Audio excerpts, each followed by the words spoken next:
आज हम लोग शिक्षा के संबंध में चर्चा करेंगे। शिक्षा क्या है? विभिन्न शिक्षाविदों ने, विभिन्न मनोवैज्ञानिकों ने शिक्षा को भिन्न भिन्न रूप से परिभाषित किया है। जैसे कुछ कहते हैं कि शिक्षा विकास की प्रक्रिया है, education is the process of development. कोई कहता है कि एजुकेशन इज प्रोग्रेसिव चेंज।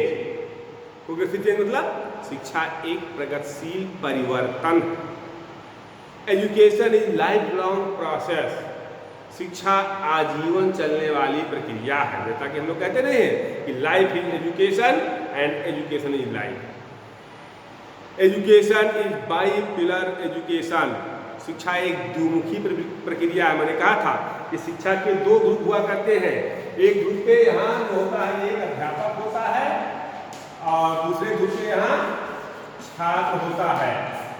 एक वक्ता होता है और दूसरा श्रोता होता है। तो इस तरह से कहते हैं शिक्षा एक द्विध्रुवीय प्रक्रिया है। Education is bipolar education. Education is tripolar education. फिर कहा गया कि नहीं, द्विध्रुवीय नहीं, शिक्षा त्रिध्रुवीय प्रक्रिया है। शिक्षा के तीन ध्रुव होते हैं। यहाँ जो हो गया पाठ्यक्रम या समाज या कुछ भी आप मान लें, अर्थात जो छात्र और अध्यापक के बीच में चर्चा होती है वो किसी बिंदु पर होती है, किसी टॉपिक पर होती है। इसलिए शिक्षा को त्रिमुखी प्रक्रिया कहा गया है। Education is a dynamic process. शिक्षा एक गत्यात्मक प्रक्रिया है। Education is a process of participation, यानी शिक्षा एक जो है या पार्टिसिपेशन ऑफ फॉर लाइफ। शिक्षा जीवन की तैयारी की प्रक्रिया है। Education is a process of adjustment. शिक्षा एक समायोजन की प्रक्रिया है। भाई आप कोई व्यक्ति नवीन परिस्थितियों में कितना जल्दी समायोजन स्थापित करता है, उसे माना जाता है कि ये व्यक्ति शिक्षित है।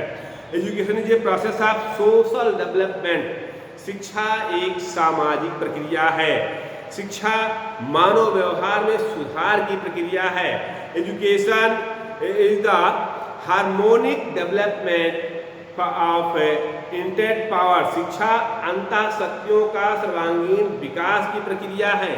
तो इस तरह से शिक्षा को विभिन्न मनोवैज्ञानिकों ने भिन्न भिन्न तरह से परिभाषित किया है कि शिक्षा क्या है। वास्तव में अगर देखा जाए तो यही सही है कि शिक्षा जो है अंतः शक्तियों के सर्वांगीण विकास की प्रक्रिया है। बालक के अंदर जो कुछ भी है, बालक उसको प्रकट कर ले जाता है, उसको बता ले जाता है, वही शिक्षा है। तो शिक्षा के चार अर्थ हमने चर्चा किया था। शिक्षा के शाब्दिक अर्थ, शिक्षा का संकुचित अर्थ, शिक्षा का व्यापक अर्थ और शिक्षा का वास्तविक अर्थ। शाब्दिक अर्थ में कहा गया है शिक्षा का को अंग्रेजी में एजुकेशन कहते हैं, जो ईंधन ड्यूकों से मिलकर बना है। ई का अर्थ होता है अंदर से, ड्यूकों का अर्थ होता है बाहर निकालना। अर्थात व्यक्ति में अंतर्निहित सर्वांगीण शक्तियों का सर्वोत्तम विकास ही शिक्षा है। संकुचित अर्थ से आशय यहाँ ये है कि वो शिक्षा जो सीमाओं में बंधी हो, अर्थात शिक्षा किसे दिया जाए, कहाँ दिया जाए, कब दिया जाए, कैसे दिया जाए, किसके माध्यम से दिया जाए, वो संकुचित शिक्षा हो गई। किसे दिया जाए, छात्र, कहाँ दिया जाए, विद्यालय, कब दिया जाए, समय, किसके माध्यम से, अध्यापक, पाठ्यक्रम, सब कुछ सुनिश्चित होता है, एक समयावधि दिया होता है, जिसको विद्यालयी शिक्षा भी कहते हैं। तो ये शिक्षा का संकुचित अर्थ हुआ। शिक्षा का व्यापक अर्थ वो होता है कि व्यक्ति उठते जागते सोते खाते पीते हर वक्त हर दृष्टि हर क्षण कुछ न कुछ सीखता रहता है, उसे शिक्षा का व्यापक अर्थ कहते हैं। इसमें ये भी कहा जाता है कि life is education and education is life. और शिक्षा का वास्तविक अर्थ, वास्तविक अर्थ वास्तव में शिक्षा हुआ है जो व्यक्ति में सौम्यता, शिष्टता, उदारता लेके आवे। अर्थात बड़ा हुआ तो क्या हुआ, जैसा पेड़ खजूर और पंछी की छाया नहीं, फल लागे दूर। तो वो शिक्षा भी वास्तव में शिक्षा वही है कि जिसमें मानव मूल्यों के विकास करने की क्षमता हो, जो मानव मूल्यों को समझ रहा हो, वो उस शिक्षा की आज जरूरत है। तो मेरे कहने का आशय यहाँ ये है कि हमने शिक्षा के अर्थ को देखा, हमने शिक्षा को परिभाषा को देखा, हमने शिक्षा के प्रोसेस को देखा। फिर आगे हम इस पर चर्चा करेंगे। यहीं से मैं अपनी वाणी को विराम देता हूँ। बहुत बहुत धन्यवाद आप लोगों को।